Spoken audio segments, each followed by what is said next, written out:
Hello students, स्वागत है आप सभी का ऑनलाइन क्लासेस के अंदर। आज अपन पढ़ेंगे यूवी स्पेक्ट्रोस्कोपी, है ना। यूवी स्पेक्ट्रोस्कोपी में अपन देख रहे थे, कुछ टर्म्स देख रहे थे, जैसे कि कुछ शब्दों में देख रहे थे। पहले अपन ने देखा था कि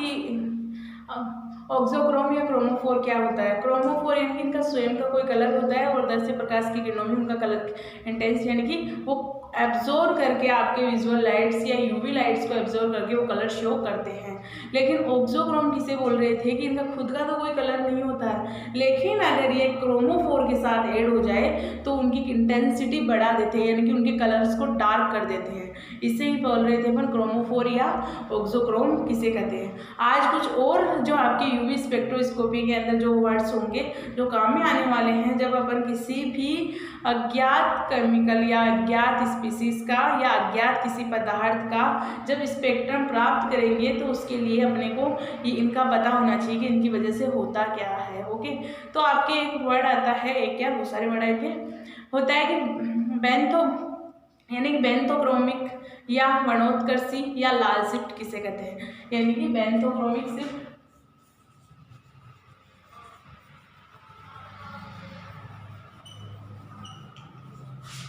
बेंथोक्रोमिक शिफ्ट। और आपने और इसे बोलते हैं रेड शिफ्ट भी कहा जाता है ना, रेड शिफ्ट भी कहा जाता है। देखो नाम से पता है, शिफ्ट का मतलब होता है खिसकना। आपके अगर कोई आपके जो प्राप्त होगा जो स्पेक्ट्रम वो क्या करा, जैसे कि आपकी स्पेक्ट्रम किसकी इंटेंसिटी या तो इंटेंसिटी हो सकती है या आपकी एब्जॉर्बेंस हो सकती है। ओके, एब्जॉर्बेंस भी लेते हैं और इंटेंसिटी भी लेते हैं। एब्जॉर्बेंस ले और यहाँ लिया जाता है लैम्ब्डा मैक्स, है ना। जो आप जब अपन किसी भी सैंपल या कोई अपने पास अननोन कंपाउंड होता है, उस अननोन कंपाउंड की अपने को यूवी स्पेक्ट्रम प्राप्त करना है, यानी कि उसकी एनालिसिस करना है स्ट्रक्चर को, तो अपन यूवी स्पेक्ट्रोस्कोपी से करेंगे। यूवी स्पेक्ट्रोस्कोपी के अंदर जो आपके यूवी रेंज है, यानी कि 200 से 800 नैनोमीटर की जो रेंज है, उसी की रेडिएशन उस पर डालेंगे, है ना। ये जैसे कि अपने पास कोई यूवी स्पेक्ट्रोस्कोपी मीटर है ना, कोई मशीन होगी, उसमें प्रोसेस होता क्या है कि आपके पास कोई भी आपकी जो सैंपल है, सैंपल लोडिंग करेंगे, पहले इसमें सैंपल रखा जाता है, कोई क्यूबेट में लेंगे। क्यूबेट मतलब होता है आपकी परख नली के टाइप की होती है, यानी कि टेस्ट ट्यूब जैसी होती है, लेकिन थोड़ी चेंजेस होती है। टेस्ट ट्यूब में क्या होगा, आपके पास गोल रहती है, लेकिन आपके पास जो क्यूबेट्स होती है वो आपके इस तरीके से रहती है, चौकोर रहेगी, है ना। ओके, इस तरीके से रहेगी। इसमें क्या होगा, आपके पास कि दो सतह तो खुरदरी होती है, दो आपके प्लेन होती है। खुरदरी सतह से तो अपन पकड़ते हैं उसे, और प्लेन सतह अपने ग्रंथ, यानी कि क्यों रखा जाता है कि खुरदरी सतह और इसे जब रखा जाता है तो इसके अंदर क्या होगा, यहाँ से मान लो कोई रेडिएशन इधर से आ रही है ना, उस रेडिएशन के सामने अपन प्लेन सतह रहते हैं, ताकि क्या हो, जो लाइट है वो ट्रांसमिट हो जाए, यानी कि इजीली उसके आर पार। अगर अपने पास मान लो इसके अंदर पानी है, प्योर डिस्टिल वाटर है, डिस्टिल वाटर के अंदर अपने यूवी स्पेक्ट्रोस्कोपी ले रहे हैं, तो उसकी स्पेक्ट्रोस्कोपी किस तरीके से प्राप्त होगी, एक लाइन प्राप्त होगी, यानी कि उसके अंदर जो रेडिएशन है, स्पेक्ट्रोस्कोपी किस तरीके से प्राप्त होगा, जो रेडिएशन है वो कितना एब्जॉर्ब कर पाता है उसे, उस एब्जॉर्बेंस के अंदर जो चेंजेस होंगे, यानी कि उस रेडिएशन एब्जॉर्ब करने के बाद में मान लो कोई सैंपल है, एब्जॉर्ब करेगा, लाइट को एब्जॉर्ब करेगा, तो उससे जो अपने को डिटेक्टर होगा, अपना जो डिटेक्टर होगा यहाँ डिटेक्टर होता है, उस डिटेक्टर पर अगर कोई लाइंस प्राप्त होती है, मतलब कि वो उतना ही एब्जॉर्ब कर रहा है उस सैंपल में, है ना, यानी कि लाइट को एब्जॉर्ब करके ही वो क्या कर रहा है,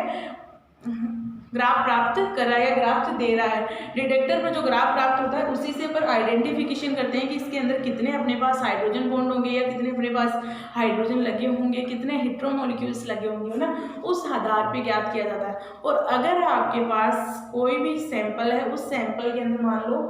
उसके अंदर कोई पीक आ रही थी 250 नैनोमीटर पर आ रही थी, है ना, 250 नैनोमीटर पर कोई अपने पास सैंपल था, है ना, अननोन पदार्थ था, अननोन स्पीसीज थी,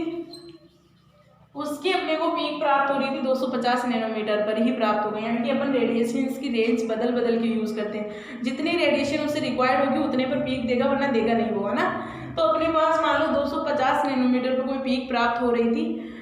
इसकी और अगर इसी स्पीसीज के अंदर कुछ ऐसा ग्रुप ऐड करते हैं, है ना, कि वो उसकी इंटेंसिटी को बढ़ा दे, यानी कि उसकी एब्जॉर्बेंस को बढ़ा दे, ज़्यादा एब्जॉर्बेंस करेगा, मतलब क्या होगा कि आपके पास 280 के आसपास अब वो पीक दे रहा था, है ना, यानी कि आपके जो ग्राफ होगा वो किसके का, यानी कि शिफ्ट हो रहा है। यही होता है कि कोई चीज़ जब शिफ्ट होती है, जब उसके पास आगे की तरफ शिफ्ट कब होगी, जब उसके पास कुछ एनर्जी ज़्यादा जाएगी तभी होगी। तो इस तरीके से अपन देखेंगे कि किस तरीके से अपने पास ये वर्ड जो आपके पास बेंथोक्रोमिक शिफ्ट या वर्णोत्कर्षी शिफ्ट होता है या रेड शिफ्ट होता है, वो क्या होता है, आगे की तरफ ही खिसक सकता है। मतलब कि जो आपके पास दिया गया है उसके अंदर ऐसा जो इनके इलेक्ट्रॉन डोनर जोड़ दे, है ना, इलेक्ट्रॉन डोनर करेंगे तो वो इलेक्ट्रॉन देगा, स्पीसीज को इलेक्ट्रॉन को देगा तो वो ज़्यादा एब्जॉर्ब करेंगे, एब्जॉर्ब लाइट करेंगे तो उसका ग्राफ क्या होगा, आगे की तरफ खिसक जाएगा। इसे कहा जाता है बेंथोक्रोमिक शिफ्ट या रेड शिफ्ट कहा जाता है। ओके, जैसे नॉर्मल अपने पास ग्राफ प्राप्त हो रहा था, है ना, यहाँ अपन एब्जॉर्बेंस ले रहे हैं, यहाँ लेमडा मैक्स ले रहे हैं। मैक्स का मतलब जो अपने पास लेमडा पे मैक्सिमम पर कितनी वैल्यू प्राप्त होती है, यानी कि अपने पास वेवलेंथ ले रहे हैं। अगर यहाँ अपने पास कोई मान लो ग्राफ इस तरीके से प्राप्त हो रहा है, ब्रॉड प्राप्त होता है ना, इसे ब्रॉड कहा जाता है। आपके पास एक ग्राफ, जैसे जब आप एनएमआर पढ़ोगे तो एनएमआर में आपके ग्राफ इस तरीके से प्राप्त होता है, यानी कि आपके इंटेंस्ड ग्राफ, यानी कि अपन कह सकते हैं एकदम तीखा प्राप्त, शिखर प्राप्त होते हैं, यानी कि बहुत ज़्यादा इंटेंस्ड होता है एकदम, है ना, पीक प्राप्त होती है। और ये क्या है, ब्रॉड पीक प्राप्त होती है। ब्रॉड का मतलब यानी कि थोड़ा ऊपर से सीधा मोटा हो जाता है, यहाँ क्या होता है, पतला रहता है। तो ग्राफ अलग अलग स्पेक्ट्रोस्कोपी में अलग अलग प्रकार की ही प्राप्त होते हैं। ओके, तो इसमें यहाँ क्या होता है, यूवी स्पेक्ट्रम में हमेशा ब्रॉड पीक प्राप्त होती है। अगर मान लो किसी सैंपल की इस तरीके से पीक आ रही थी, अगर उस सैंपल के अंदर ही अपन ऐसा ग्रुप ऐड कर दें जो आपकी क्या कर दे, इंटेंसिटी को इंक्रीज कर दे, है ना, यानी कि उसकी लेमडा मैक्स की वैल्यू को इंक्रीज कर दे, वो ज़्यादा एब्जॉर्ब करने लग जाए लाइट को, है ना,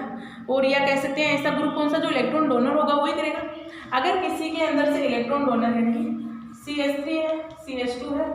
और यहाँ CH3 है ना, इसका अगर मान लो इस तरीके से कोई ग्राफ प्राप्त हो रहा है और इसके अंदर ऐसा ग्रुप ऐड कर दे, है ना, जो इलेक्ट्रॉन डोनर हो, यानी कि NO2 ऐड कर दे, NO2 क्या करेगा, इलेक्ट्रॉन देगा, है ना। ऐसा ग्रुप करते ही अपने पास क्या होगा, इंटेंसिटी बढ़ जाएगी। ये इस तरीके से ना समझो, बेंजीन का अच्छा एग्जांपल है। बेंजीन है, बेंजीन अगर अकेला बेंजीन है तो उसका ग्राफ इस तरीके से प्राप्त हो रहा था मान लो अपने को, और अगर ऐसा ग्रुप ऐड कर दें जो इसका क्या करे, इलेक्ट्रॉन डोनर हो, यानी कि इलेक्ट्रॉन दे, उस बेंजीन रिंग में इलेक्ट्रॉन और प्रोवाइड करेगा देने वाले, यानी कि इलेक्ट्रॉन डोनेटिंग ग्रुप ऐड कर दे, इलेक्ट्रॉन डोनेटिंग ग्रुप ऐड कर दे। इलेक्ट्रॉन डोनेटिंग ग्रुप ऐड करते हैं, क्या होगा, इसका विस्थापन होगा, यानी कि आगे की तरफ खिसकेगा।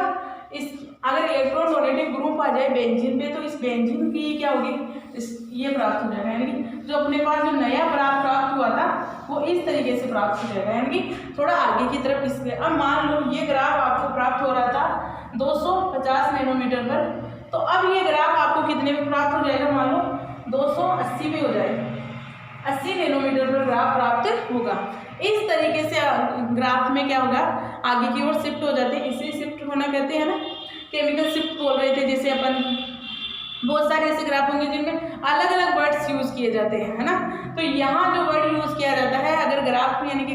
ग्राफ की रेंज आ गई, यानी कि उसकी लेमडा मैक्स की वैल्यू बढ़ जाए, उससे कहते हैं रेड शिफ्ट कहते हैं। ओके, अब नेक्स्ट आता है ब्लू शिफ्ट, है ना, इसका उल्टा हो जाएगा ब्लू शिफ्ट, है ना।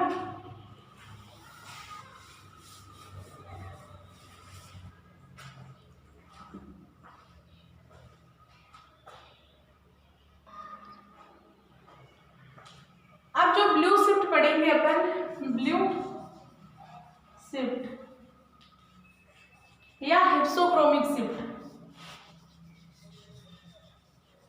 हिप्सोक्रोमिक शिफ्ट, ये क्या होता है, तो आपके जो रेड शिफ्ट होता है उसका जस्ट अपोजिट होता है। ध्यान रखना,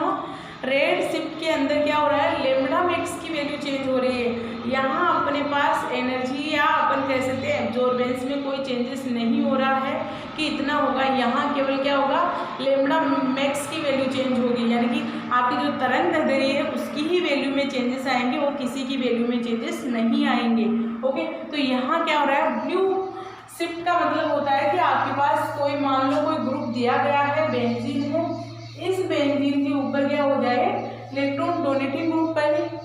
यानी कि जो आपका ब्लू रेड शिफ्ट था उसमें इलेक्ट्रॉन डोनेटिंग ग्रुप यूज करे थे, यहाँ क्या हो, इलेक्ट्रॉन विड्रॉइंग ग्रुप लग जाए, इलेक्ट्रॉन विड्रॉइंग ग्रुप लग जाए, यानी कि इलेक्ट्रॉन्स अपनी तरफ पुल करे, अपनी तरफ खींचे बेंजीन से, उसे अपन इलेक्ट्रॉन विड्रॉइंग ग्रुप कहते हैं। ओके, तो उस कंडीशन में क्या होगा, आपके पास जो ग्राफ प्राप्त होगा वो क्या होगा, आपके इस तरीके से इस तरफ खिसक जाएगा। ओके, इस तरीके से इस तरफ खिसक जाएगा, यानी कि लेमडा मैक्स की वैल्यू यहाँ क्या होगी, कम प्राप्त होगी, जो आपके एक्चुअल वैल्यू थी उससे आपकी कम वैल्यू प्राप्त होती है, इसे कहा जाता है ब्लू शिफ्ट या हिप्सोक्रोमिक शिफ्ट। देखो जो ये वर्ड्स हैं वो एग्जाम में बहुत ज़्यादा पूछे जाते हैं कि किसे कहते हैं, यानी कि आपके पास दे दिया जाएगा कि पेंथोक्रोमिक शिफ्ट और हिप्सोक्रोमिक शिफ्ट किसे कहते हैं। तो आपको याद रखना है कि जो आपके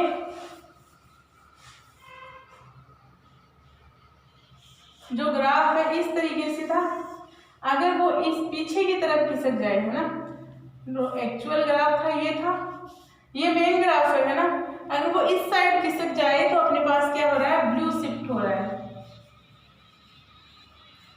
और अगर वो ही ग्राफ आगे की तरफ खिसक जाए तो उसे बोलेंगे अपन रेड शिफ्ट।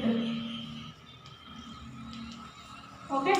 उसे अपन रेड शिफ्ट कहते हैं, क्योंकि आपकी क्या हो गई, लेमडा मैक्स की, इसमें क्या होता है, लेमडा मैक्स की वैल्यू डिक्रीज होती है, लेमडा मैक्स की वैल्यू डिक्रीज, यानी कि तरंग दैर्ध्य यहाँ डिक्रीज होता है, बट आपके रेड शिफ्ट के अंदर लेमडा मैक्स की वैल्यू इंक्रीज होती है, यानी कि यहाँ क्या होगा, वेवलेंथ इंक्रीज होती है। इससे अगर ऐसा कोई शिफ्ट हो जाए, यानी कि ऐसा विस्थापन किसी के अंदर होता है या किसी भी स्पीसीज के अंदर जो एक्चुअल वैल्यू है उससे अगर कम प्राप्त होती है, तो मतलब अपने को समझ जाना है कि उसके अंदर जो ग्रुप ऐड होगा या जुड़ा हुआ है वो कैसा है, इलेक्ट्रॉन विड्रॉइंग ग्रुप जुड़ा हुआ। और अगर आपके पास लेमडा मैक्स की वैल्यू इंक्रीज हो जाती है ना, जो एक्चुअल वैल्यू से इंक्रीज होगी, मतलब उसमें क्या है, डोनेटिंग ग्रुप ऐड है, उसी की वजह से ये सारे चेंजेस आते हैं। ओके, तो ये हो गई अपने पास लेमडा मैक्स की वैल्यू के आधार पर। अब देखेंगे एनर्जी के आधार पर या एब्जॉर्बेंस के आधार पर। ओके, कि किस तरीके से आपके, जिस तरीके से आपके लेमडा मैक्स की वैल्यू में चेंजेस हुए, तो हो सकता है कि पीक्स में ऊपर भी चला जाए या नीचे आ जाए, तो ये भी तो पॉसिबिलिटी है, तीनों पॉसिबिलिटीज है, यानी कि जो आपका ग्राफ था एक्चुअल उससे या तो ऊपर चला जाए वो थोड़ी पीक, यानी कि यहाँ एब्जॉर्बेंस की वैल्यू बढ़ जाए, या क्या हो जाए, कम हो जाए, या क्या हो जाए, आपके ज्यादा हो जाए, या कम हो जाए। ये वो कंडीशन तो अपन ने देख ली, ज्यादा को अपन रेड शिफ्ट बोल रहे थे और जो पीछे जा रहा था उसे अपन ब्लू शिफ्ट कहते थे। अब आपके पास जो ये ऊपर गया उससे क्या बोलेंगे, जो नीचे आया ग्राफ, यानी कि उसकी एब्जॉर्बेंस की वैल्यू कम हुई, उसे क्या बोलेंगे, है ना, दो वर्ड्स हो रहे आपके, हाइपो और हाइपर कहा जाता है ना, हाइपोक्रोमिक शिफ्ट और हाइपरक्रोमिक शिफ्ट।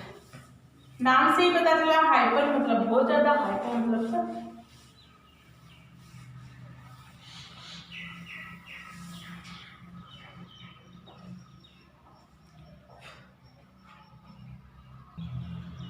अब आपके हाइपरक्रोमिक शिफ्ट, है ना, हाइपर क्रोमिक शिफ्ट। हाइपर का मतलब हो गया बहुत ज्यादा, है ना, अगर आपके पास एब्जॉर्बेंस की वैल्यू बढ़ जाए, यानी कि लेमडा मैक्स वो का वही रहेगा, है ना, लेमडा मैक्स तो वो का वही रहेगा, जो एब्जॉर्बेंस अगर यहाँ था वो आपके क्या हो, बढ़ जाए, यानी कि बहुत ज्यादा एब्जॉर्ब कर ले, है ना, तो इस तरीके से होगा। तो इस कंडीशन को अपन कहते हैं कि हाइपोक्रोमिक शिफ्ट हो रहा है उसके अंदर, है ना, यानी कि उसकी एब्जॉर्बेंस जो लेमडा मैक्स की वैल्यू थी वो तो सेम है, उसके अंदर कोई चेंजेस नहीं आया, चेंजेस किस में आ रहा है, यहाँ एब्जॉर्बेंस में चेंज आ रहा है, इसे अपन कहते हैं हाइपरक्रोमिक शिफ्ट कहा जाता है। ओके, और दूसरा वर्ड है hypochromic shift, hypochromic shift. Hypochromic shift का मतलब होता है कि जो आपकी लैम्ब्डा मैक्स की एब्जॉर्बेंस की वैल्यू है वो कम हो जाएगी, यानी कि जो एक्चुअल वैल्यू से उससे कम हो गई, तो इसे बोलेंगे हाइपोक्रोमिक शिफ्ट। यानी कि हाइपोक्रोमिक शिफ्ट में अब जो आपके पास ग्राफ प्राप्त होगा वो इस तरीके से प्राप्त होगा ना। ये हो गया आपके जो ये ग्राफ प्राप्त हुआ है वो तो एक्चुअल ग्राफ है जो उसका आना चाहिए था, लेकिन अगर उसके अंदर लैम्ब्डा एब्जॉर्बेंस की वैल्यू बढ़ जाए उसे अपन कह रहे थे हाइपरक्रोमिक शिफ्ट, अगर कम हो जाए तो उसे हाइपोक्रोमिक शिफ्ट कहते हैं। ओके, ये थे अपने पास जो अपने पास यूवी स्पेक्ट्रोस्कोपी में वर्ड्स यूज किए जाते हैं, जो आपकी जब अपन निकालेंगे किसी का स्पेक्ट्रम तब ये वर्ड्स यूज करने वाले हैं। ओके, और अगर अपन तीन चारों शिफ्ट को या चारों इफेक्ट को अपन कंबाइन करें तो एक ग्राफ में मेंशन करें तो किस तरीके से किया जा सकता है ये?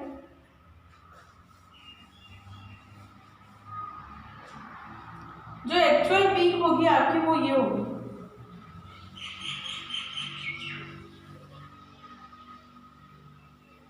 है ना, ब्रॉड पीक है। अगर आपका स्पेक्ट्रम ऊपर की तरफ है तो ऊपर किसी कहेंगे हाइपरक्रोमिक शिफ्ट हो रहा है, और अगर वही ग्राफ नीचे की तरफ है तो उसमें क्या हो गया आपके हाइपोक्रोमिक